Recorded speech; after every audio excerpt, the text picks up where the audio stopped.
This is Scott Becker with the Becker Private Equity and Business Podcast. Today's podcast is on Bank of America profits rising almost 20%. So Bank of America and JP Morgan are the two best-run banks in the U.S., are the two biggest banks, the two banks that are really too big to fail, as well as some other companies like Fidelity, Vanguard, BlackRock.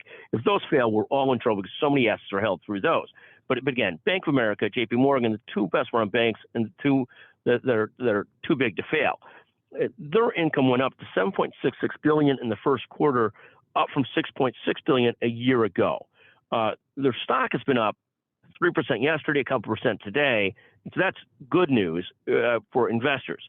Now, the bad news for investors, and I'm one of them, most of my personal holdings are in index funds and treasury funds, but I am a holder directly in Bank of America, Coca-Cola, Microsoft, and a couple other companies. But the vast majority of what I hold is in index funds. I followed that mantra a long time ago, and treasuries.